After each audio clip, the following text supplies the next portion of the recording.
हरियाणा में इसको लेकर असंतोष लगातार देखने को मिल रहा है। ऐसे में कांग्रेस पार्टी यही सोचती है, यही चाहती है कि किसी भी तरह से चौधरी की तरफ से कोई संदेश नहीं दिया जा रहा है, बल्कि कांग्रेस पार्टी के कई ऐसे नेता मौजूद हैं जो हमें हरियाणा की सत्ता में कांग्रेस पार्टी की वापसी करवानी है। हमें प्रदेश के किसानों और नौजवानों की आवाज को उठाना है। जी हां, ये बातें कहते हुए नजर आ रहे हैं रोहतक से सांसद और कांग्रेस पार्टी के दिग्गज नेता दीपेंद्र सिंह हुड्डा। बीते दिनों जिस तरीके से दीपेंद्र सिंह हुड्डा हरियाणा के यमुनानगर से हरियाणा मांगे हिसाब नामक कार्यक्रम की शुरुआत करके तमाम हलकों का दौरा करते हुए हिसार पहुंचते हैं। हिसार पहुंचने के बाद दीपेंद्र सिंह हुड्डा ये दावा करते हुए नजर आते हैं कि हरियाणा में लोकसभा चुनाव के दौरान जो प्रदर्शन कांग्रेस पार्टी का रहा, कांग्रेस पार्टी संगठन एक मजबूत संगठन है और ऐसे में आने वाले वक्त में भारतीय जनता पार्टी को सत्ता से बेदखल करने का काम भी करता हुआ नजर आएगा। लेकिन इस बीच एक बड़ी गुटबाजी की खबर ये सामने आ रही है कि सिरसा से लोकसभा की सांसद कुमारी सैलजा और रणदीप सिंह सुरजेवाला एक तरफ हरियाणा में जन समर्थन को लेकर कहीं ना कहीं शक्ति प्रदर्शन यहां पर हाईकमान को दिखाना चाहते हैं, तो दूसरी तरफ हुड्डा पिता पुत्र लगातार ये दावे करते हुए नजर आ रहे हैं कि पिछले 10 सालों में भारतीय जनता पार्टी ने जो हरियाणा प्रदेश के हितों का यहाँ पर मजाक उड़ाया है, आने वाले वक्त में प्रदेश की जनता में रोष है और एक बड़ा परिवर्तन देखने को मिलेगा। यानी कि कांग्रेस पार्टी आगामी वक्त में परिवर्तन करते हुए नजर आएगी। ये बड़े दावे दीपेंद्र हुड्डा भूपेंद्र हुड्डा की तरफ से किए जा रहे हैं, लेकिन क्या गुटबाजी के चलते कांग्रेस पार्टी में वो दमखम दिखाई देता है जो पिछले 10 सालों में कांग्रेस पार्टी को हरियाणा की सियासत में सियासी हाशिए पर लाता हुआ नजर आया है? क्या कांग्रेस पार्टी में वो हिम्मत दिखाई देती है? क्या संगठन उतना मजबूत हो गया है कि कांग्रेस सरकार बनाने के तमाम दावे पेश करती हुई नजर आ रही है? बशर्ते नायब सिंह सैनी और भारतीय जनता पार्टी ने एक ट्रम्प कार्ड यहां से हरियाणा की राजनीति में खेलना शुरू कर दिया है। हरियाणा में पिछले दिनों हजारों ऐसे सरकारी भर्तियों के विज्ञापन जारी किए गए और इसके साथ साथ 7,000 से अधिक टीजीटी टीचर्स की बहाली को लेकर अब नायब सिंह सैनी सुर्खियों में आ चुके हैं। दावा करते हुए नजर आ रहे हैं कि हरियाणा में बिना पर्ची खर्ची की सरकार की शुरुआत मनोहर लाल खट्टर ने की और इसी आधार पर आगामी वक्त में हम तमाम राजनीतिक रणनीतियां तय करते हुए नजर आएंगे, क्योंकि युवाओं के भविष्य के साथ कोई खिलवाड़ नहीं किया जाएगा। इन तमाम पहलुओं पर चर्चा करेंगे। न्यूज रूम में इस वक्त मेरी मौजूदगी है, अमन सर मेरे साथ मौजूद हैं। सर, किस तरीके से देखते हैं नायब सैनी का ये एक ट्रम्प कार्ड देखे इसको हम, क्योंकि पिछले 4.5 साल में दुष्यंत सिंह चौटाला दावा करते नजर आए कि भर्तियां निकाली जाती हैं, उसके बाद एडवर्टीजमेंट्स को है विड्रॉ कर लिया जाता है, फिर दोबारा रीएडवर्टाइज कर दी जाती है। तो क्या वाकई में अब चुनावी माहौल को यहाँ पर जो है साधने के लिए सीएम सैनी ऐसे ये तमाम जो है प्रयास करते हुए नजर आ रहे हैं? देखिए दिनेश, बिल्कुल अगर हम हरियाणा की बात करें तो जाहिर बात है कि बीजेपी को ऐसा लग जरूर रहा है कि उनकी स्थिति बहुत मजबूत नहीं है। और देखिए 2024 के जो परिणाम सामने आए उसने कहीं ना कहीं बीजेपी की जो नींद है वो उड़ाने का काम किया, क्योंकि बीजेपी ऐसा लग रहा था कि ख्वाबों की दुनिया में कहीं ना कहीं थी कि भाई हमारी तरफ से तो कोई भी चुनाव लड़ेगा वो उसका जीतना तय है। और लेकिन जब परिणाम सामने आए तब बीजेपी को लगा कि नहीं, अब शायद जमीनी स्तर पर जो लोग हैं वो शायद उनसे खफा हैं। आप देखिए बारंबार यही बात निकल कर सामने आती है। किसानों की बात करें, चाहे बेरोजगारी की बात करें, हरियाणा में इसको लेकर असंतोष लगातार देखने को मिल रहा है। ऐसे में कांग्रेस पार्टी यही सोचती है, यही चाहती है कि किसी भी तरह से कह सकते हैं कि हरियाणा में उनकी सत्ता में वापसी होनी चाहिए। इसी मद्देनजर आप देखिए हरियाणा मांगे हिसाब जैसी कह सकते हैं कि एक जन समर्थन जुटाने के लिए रैलियां की जा रही हैं। एक तरीके से कांग्रेस पार्टी एक प्रभाव जमाने के लिए हरियाणा में कह सकते हैं कि इस तरह की रैलियों करती हुई नजर आ रही है। लेकिन दिनेश, सिर्फ बात यही खत्म नहीं थी कांग्रेस पार्टी की भी, क्योंकि शैलजा अलग तरह दिखाई पड़ती है, वहीं दीपेंद्र हुड्डा अलग दिखाई पड़ते हैं और ये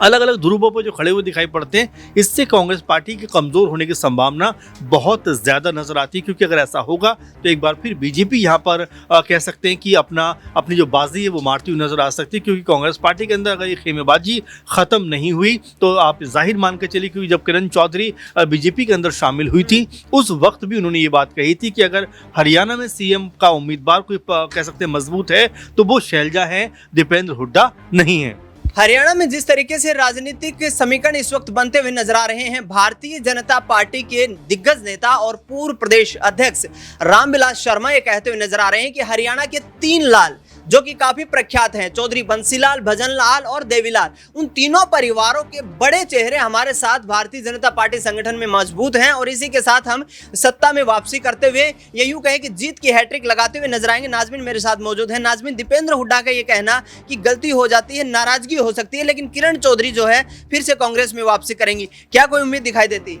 देखिए, किरण चौधरी की बात करें तो अपनी बेटी श्रुति चौधरी को लेकर जैसे कांग्रेस पार्टी ने लोकसभा चुनाव में उन्हें टिकट नहीं दिया, नाराजगी जाहिर करते हुए भारतीय जनता पार्टी में शामिल तो हो जाती हैं, लेकिन अभी तक देखा जाए तो किरण चौधरी की तरफ से कोई संदेश नहीं दिया जा रहा है, बल्कि कांग्रेस पार्टी के कई ऐसे नेता मौजूद हैं जो बयानों के जरिए ये जरूर कहते हुए नजर आ रहे हैं कि किरण चौधरी ने भारतीय जनता पार्टी में जाकर अपनी ही मुश्किलें खुद खड़ी कर ली हैं, बल्कि भारतीय जनता पार्टी उन्हें कोई मौका नहीं देगी, जैसा मौका कांग्रेस पार्टी में मिला है, जैसा परिवारवाद का यहाँ परिवार वालों का माहौल देखने को मिलता है, वैसा माहौल यहाँ पर भारतीय जनता पार्टी में नहीं मिलेगा। आप देखिए कि कई ऐसे कांग्रेस पार्टी के विधायक हैं, अब जब किरण चौधरी की सदस्यता को रद्द कराने को लेकर विधानसभा अध्यक्ष को चिट्ठी लिखते हैं, एक चिट्ठी लिखी जाती है यहाँ पर कांग्रेस के 2 विधायकों के जरिए, लेकिन उस चिट्ठी को खारिज कर दिया जाता है कि तकनीकी खराबी के चलते यहाँ पर यहाँ किरण चौधरी की सदस्यता रद्द नहीं की जाती है। लेकिन हाल फिलहाल में फिर से कांग्रेस के 2 और विधायकों ने विधानसभा अध्यक्ष को चिट्ठी लिखी है कि दल बदल कानून के तहत किरण चौधरी की सदस्यता को रद्द किया जाए। अब देखना होगा कि इस पर ज्ञानचंद क्या यहाँ पर फैसला लेते हुए नजर आते हैं, जो विधानसभा अध्यक्ष हैं। अब आपको ये बता दें कि किरण चौधरी को लेकर अगर हम नाजमीन, यदि विधानसभा का सत्र बुलाया गया, क्योंकि वक्त बाकी नहीं है और 6 महीने तक फ्लो टेस्ट भी नहीं लाया जाता है, तो यदि विधानसभा का विशेष सत्र यहाँ पर हरियाणा में नायब सिंह सैनी बुलाते हुए नजर भी आते हैं, क्योंकि इस वक्त वो नेता सदन है, तो ऐसे में क्या उनकी कुर्सी पर भी कोई खतरा मंडराता हुआ नजर आ सकता है? क्योंकि संख्या बल की बात करें, 43 विधायकों का समर्थन उनके पास मौजूद है, बजाय कि 45। देखिए, संख्या बल की बात करें विधायकों को लेकर तो कब से यहाँ पर चर्चाएं चल रही हैं। भारतीय जनता पार्टी यहाँ पर विधायकों का बहुमत बताती है, तो वहीं भारतीय जनता पार्टी से कई निर्दलीय विधायक समर्थन वापस ले लेते हैं। कई ऐसे विधायक हैं जो सीधे तौर पर भारतीय जनता पार्टी को सीटों को लेकर आंखें दिखाते हुए नजर आते हैं। हाल फिलहाल में हलोपा के यहाँ पर गोपाल कांडा की बात करें, वो भी ये दावा करते हैं कि सीटों की मांग की जा सकती है, एनडीए के तहत वो मांग कर सकते हैं कम से कम 2 विधानसभा सीटों की, और 2 विधानसभा सीटों की मांग करते हुए भारतीय जनता पार्टी को चुनौतियां भी दे सकते हैं। अब निर्दलीय विधायक जहां कांग्रेस पार्टी को समर्थन दे रहे हैं, जहां कांग्रेस पार्टी ये दावा करती है कि विधायकों का बहुमत है, जहां जननायक जनता पार्टी समर्थन कांग्रेस पार्टी का करती हुई नजर आती है, तो ऐसी स्थिति में अब विधानसभा सत्र की शुरुआत होगी। ऐसे में अगर वाकई विधायकों का इधर से उधर होना तय माना जाता है तो वाकई नायब सिंह सैनी की मुश्किलें बढ़ सकती हैं। लेकिन जिस आधार पर कांग्रेस पार्टी खुद यहाँ पर विधानसभा सत्र से पहले राज्यसभा के चुनाव को लेकर भी ये दावा करती हुई नजर आई है कि विधायकों का बहुमत उनके पास नहीं है, तो राज्यसभा के लिए वो आगे यहाँ पर किसी नाम को नहीं करेंगे। वहीं दुष्यंत चौटाला आरोप लगाते हैं कि हम तो समर्थन करने के लिए तैयार हैं। तो ऐसे में स्थिति हरियाणा में न सिर्फ भारतीय जनता पार्टी की बल्कि कांग्रेस पार्टी की भी फंसती हुई नजर आ रही है। कांग्रेस पार्टी की स्थिति को देखें और भारतीय जनता पार्टी दोनों के सामने चुनौतियां हैं, क्योंकि एक तरफ दीपेंद्र सिंह हुड्डा के रोहतक से लोकसभा का चुनाव जीतने के बाद एक राज्यसभा की सीट खाली हो गई है और वहां से विपक्ष संपूर्ण एकजुटता के साथ चुनाव लड़ने का दावा तो कर रहा है, लेकिन संख्या बल मौजूद नहीं है। ऐसे में क्या एक सीट को विपक्ष यहां पर बचा पाएगा, यह बड़ा चैलेंज है। दूसरी तरफ देखा जाए तो नायब सिंह सैनी के लिए एक और चुनौती कि यहां पर यदि विधानसभा का सत्र बुलाया जाता है तो सत्र के दौरान विपक्ष यदि फ्लोर टेस्ट की मांग करता हुआ नजर आया तो यहां पर बहुमत साबित करने को लेकर संख्या बल जुटाने में नाको चने चबाने पड़ सकते हैं। अब देखना यह होगा कि हरियाणा में 90 दिनों के बाद होने वाले विधानसभा चुनाव में किस तरीके से भारतीय जनता पार्टी अपनी सत्ता को बचा पाएगी या फिर कांग्रेस पार्टी सत्ता के सिंहासन पर काबिज हो जाएगी। फिलहाल न्यूज रूम से इस खास कार्यक्रम में इतना ही। देश दुनिया की तमाम बड़ी खबरों के लिए आप देखते रहिए SPN9 न्यूज।